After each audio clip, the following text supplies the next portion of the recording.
I kind of don't want to say the thing I'm going to say because I'm afraid of it making you feel guilty. But on the other hand, I think as midwives, we handle an awful lot of guilt. And I think this might be helpful. So I'm going to go for it anyway. I think rest is another part of your work, just like CPD. So the time I spend, excuse my language, but this is an adult setting, the time I spend pissing around listening to podcasts and stuff, I'm getting to a stage as an adult where I'm like, no, that counts as trauma work. Like that's definitely something that impacts me. So some of the one-liners I've got from podcasts have stayed with me for a really long time, and it's an important part of, I can tell you it's part of my work as a midwife anyway. Don't know about you guys, but that's what I'd say. So the metaphor that comes to mind for me, that's also important to cover when it comes to rest, is that you can do these long periods of time at work where stuff is really, really busy and you stay extra hours and you've missed your lunch break and, you know, whatever it is. And it's almost like there's a rest drought. And we know from last year that when a drought happens, the ground gets really, really cracked, and there's no, when the rain comes finally, it's not actually able to absorb the rain. It's not nourishing for it. It just kind of slides off and everything gets out of balance. And that's exactly the same for us when we've been at work for ages and ages. You kind of don't know what to do with yourself on your day off. You know, you have to rest, but it's difficult to know what to do.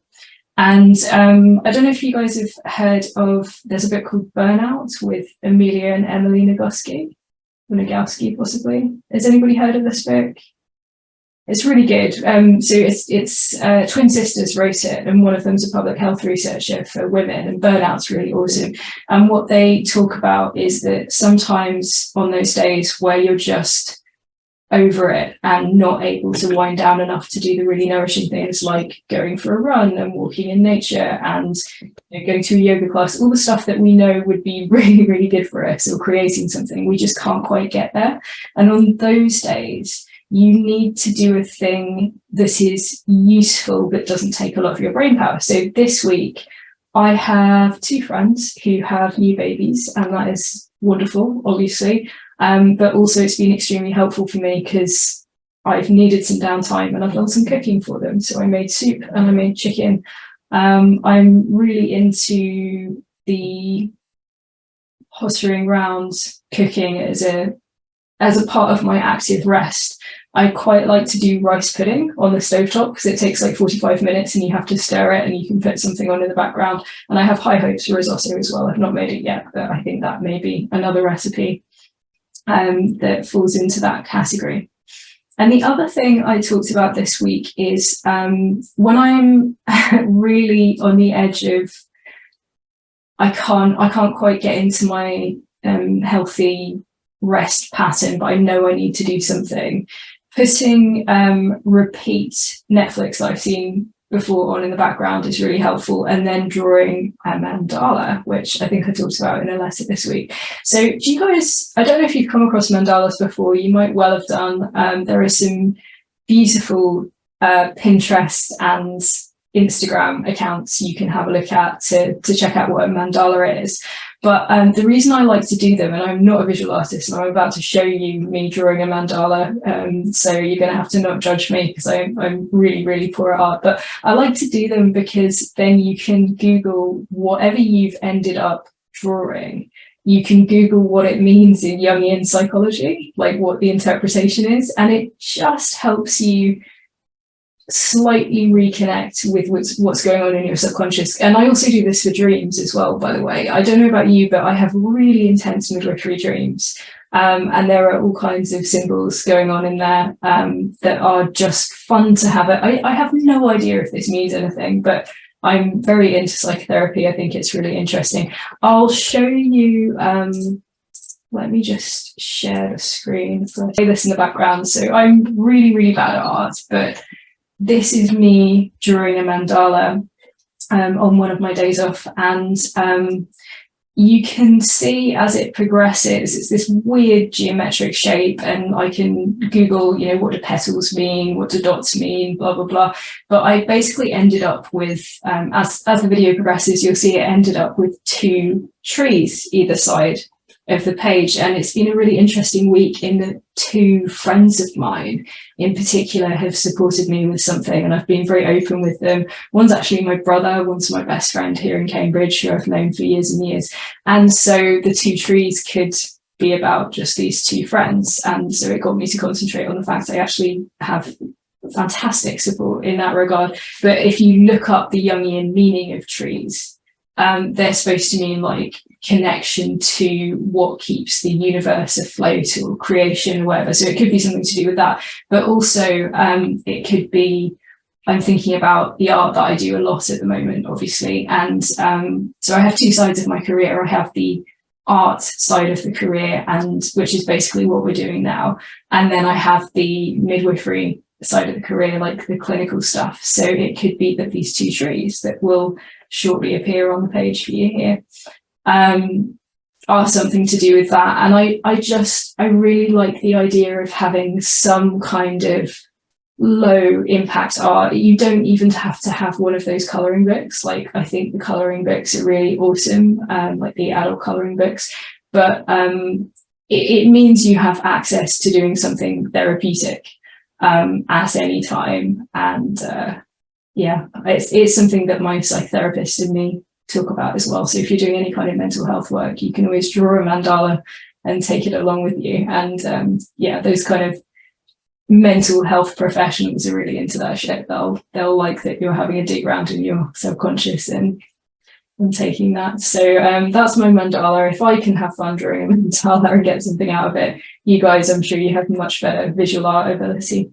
Oh, and the other things I wanted to show you, sometimes my brain can't handle just doing one thing when I get home from shift, or even the next day if it's been really wild, because I've been so hyper focused on just being in the moment with the clients and getting thing after thing after thing done, that I literally can't handle just listening to a podcast or just watching TV. I don't know if anybody else is like this. It might just be, burgeoning ADHD, but I have a couple of YouTube, it looks like a Tudor rose. Oh my God, I'm going to have to look up what that means. Yeah, maybe I've just been reading too much Hilary Mantel.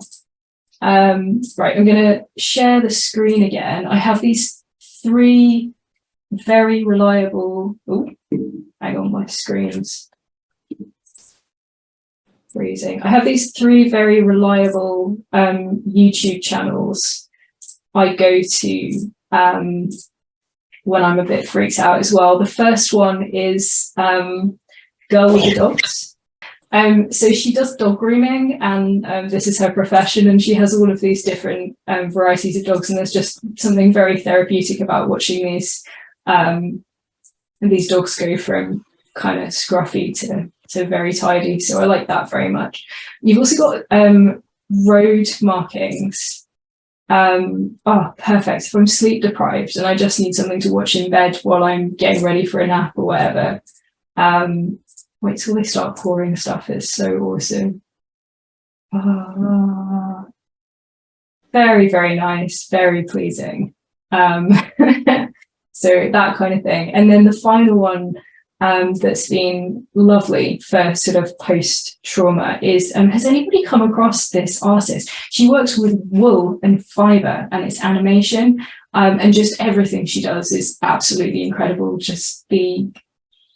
Again, I find this kind of thing incredibly useful to have on in the background while I'm trying to transition to a more sophisticated rest activity that I know is going to be reliable. And the last thing I'll say about rest, I'm talking to you about all of these things because I think it's helpful, but also you cannot rest unless other people in your life are on board with you resting.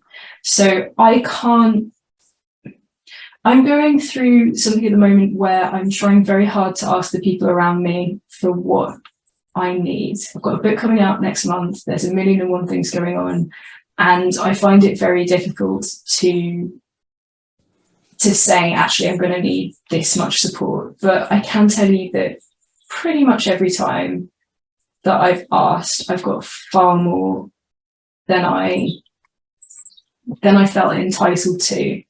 But I think it does bear pointing out that you can't do this stuff on your own. You can watch TV on your own, but you need somebody, especially if you've got kids and other things going on. You need the people around you to understand that downtime is part of your profession. And I don't have really good answers for that. What I can say is, what might be helpful is, I have this writing mentor, and she has given me this amazing gift of going to the cinema on my own. I don't know if this is something you guys do. If you're in the UK, just remember that you've got your blue light card that will get you money off going to the cinema. And there are options for different cinemas of taking your dog along or taking your kids along, even babies under the age of 1. I know there's a local cinema to me that does like toddler screenings, so you can go watch something with your kids. It sounds like a really good thing to do. And I know that's not ideal. That's not like, taking your kids along isn't this intense rest that you need, but I think cinema can be, sometimes we sign up for a yoga class or we do the really intensive rest things, and actually what you need to do is go and sit in the dark on your own for 2 hours watching a movie. And yeah, that's just been incredibly helpful for me. Actually, the first time I did this was, I came back from India as a student midwife. I did in my 3rd year a little bit of work in India, and I got incredibly ill, as one does in India. And I was in theatre, and I repressed a sneeze and pretty much passed out and fell everywhere, and was signed off placement for a few days. So that was the first time that I went to the cinema in the middle of the day on my own. So I just didn't know what to do with myself. And there's something about, you can't get your phone out because of the light. You have to sit there. And I think it's an incredibly difficult thing to do if you are on wards or you're doing labour care that's so changeable. You're just used to problem solving, and more and more and more. And that cinema time can be really helpful in sort of enforced but gentle way of stepping back into yourself.